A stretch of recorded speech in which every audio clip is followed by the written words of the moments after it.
안녕하세요. 신재윤입니다.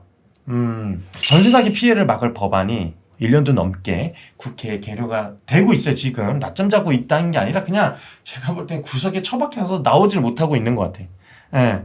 근데 방지 법안이 있다고 하더라도 나쁜 임대인에 대한 인식이 선량한 대다수의 임대인들까지 그런 영향이 미칠 수 있다 보니까 조금 조심스러워하는 부분이 있는 것 같기도 하고, 어찌 보면은 허그라던가 아니면은 정부라던가 국회의원들이 막고 있다라고 뭐 음모론도 나오긴 하지만, 글쎄요, 제가 볼 때는 뭐 충분히 가능한 일 수도 있지만, 근데 그런 일부 사람들 때문에 또 아까 계속 얘기하지만 선량한 임대인들까지 피해를 안 줬으면 좋겠어요. 김두관 의원 같은 경우에는 빌라왕 전세 사기를 막는 법안을 또 제출했어요. 저는 이 제도가 조금은 그래도 현실 가능성이 있지 않나라고 보고 있어요. 주택의 공시가격, 매년 주택의 공시가격이 발표가 되잖아요. 공시가격과 연동되는 표준임대료 제도를 같이 신설을 하자는 거거든요. 임대인한테는 양도세와 재산세 혜택을 주도록 하는 내용이니까, 사실상 어찌 보면은 표준임대료라고 하면은 정부에서 임대료를 정해주는 거죠. 근데 이게 사유권에 대해서, 그러니까 사유재산이잖아요. 사실 사유재산을, 내 재산을 뭐 침해하는 건데, 근데 거기에 당근을 주고 있어. 양도세와 재산세 혜택을. 그러면 저는 괜찮은 것 같거든요. 이 두 개를 상기할 수가 있으니까. 그러면은 이제 뭐 60%, 최초 분양가의 60% 이하의 금액을 표준임대로, 뭐 저는 괜찮다라고 봐요. 요게 조금 가능성 있는 전세 사기를 막는 그런 방법이 되지 않을까.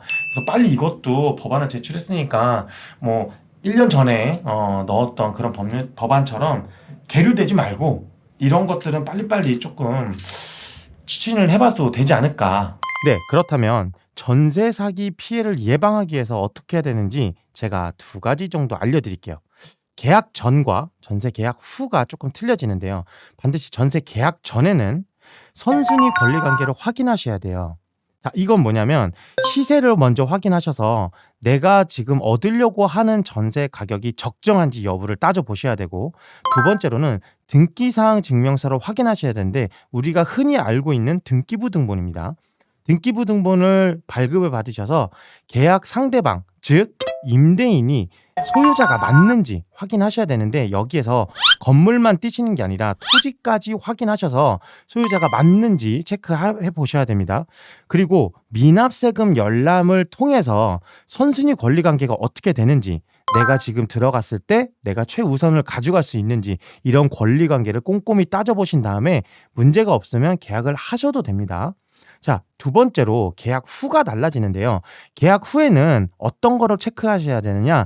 임차인의 법적 지위가 제일 높은 게 좋겠죠. 그러기 위해서는 대항력을 갖추고 우선 변제권을 가져가야 됩니다. 최우선 변제권을 가져가야 되는데, 대항력이라고 하는 것을 가져가려면 전입 신고를 하셔야 돼요. 그리고 우선 변제권을 가져가려면 확정일자를 받아야 되는데, 확정일자는 계약과 동시에 동사무소나 이런 가까운 주민센터 가셔가지고 확정일자를 받으시면 되고, 전입신고는 잔금과 동시에 전입신고를 하시면 되죠. 그래도 불안하다 그러면 추가적으로는 전세보증보험을 직접 가입하는 방법도 있습니다. 보증보험 가입하는 곳은 주택도시보증공사와 한국주택금융공사, 그리고 SGI 서울보증보험사가 있는데, 추가로 우리은행에서도 서울보증보험의 업무를 같이 병행해서 하고 있기 때문에 가까운 우리은행 가셔도 됩니다. 자, 이렇게 해서 전세보증보험도 가입을 했는데 최근에 보증보험사에 돈이 없다, 내줄 돈이 없으니까 전부 다 전세 사기를 당하고 지금 돌려받는 돈이 못 받고 있다라고 해서 아파하시잖아요. 자, 전세권 설정도 하시면 나중에 추후에 뭐 경매가 들어가던 하시더라도 어쨌거나 전세권 설정 등기가 먼저 등재돼 있다면 최초에 전세권에 대한 설정을 해서 보증금을 보호할 수 있는 장치도 추가적으로 있기 때문에 전세 사기 피해를 당하지 않으려고 여러 가지 예방법을 많이 아셔야 돼요. 근데 제가 오늘 말씀드린 방법으로도 충분히 예방 가능하니까 제가 알려드린 방법도 꼭 체크해 보시길 바라겠습니다.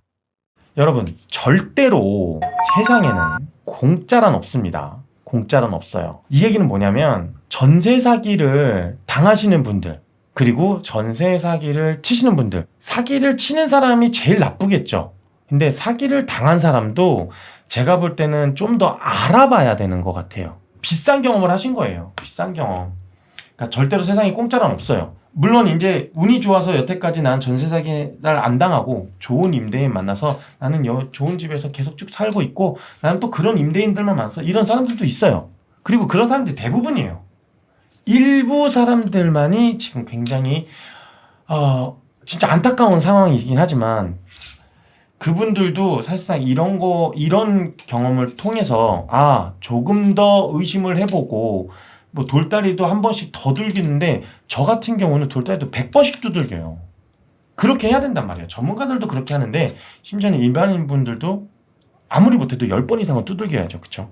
그러니까 저는 그래요. 어떤 법안이 나오더라도 그런 전세 사기에 대한 것들을 완강하게 단호하게 대처를 했었으면 좋겠고 그런 것들이 없는 대한민국이 됐으면 좋겠습니다.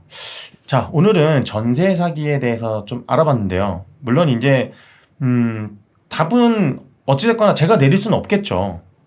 의심을 해보고 그 다음에 돌다리도 10번 이상 두들겨 보고 해야 돼요.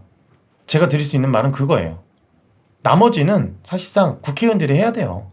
국회의원들이나 정부에서 해줘야 되는 일들이니까 그렇게 하고 그리고 선량한 임대인들까지 이렇게 욕먹는 일이 없게끔 정말 나쁜 사람들이 없어졌으면 좋겠어요.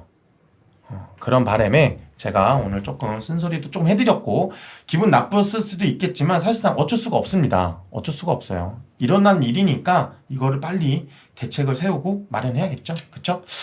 자, 오늘 내용 좋으셨으면 좋아요와 구독, 알림 설정까지 부탁드리겠습니다. 감사합니다.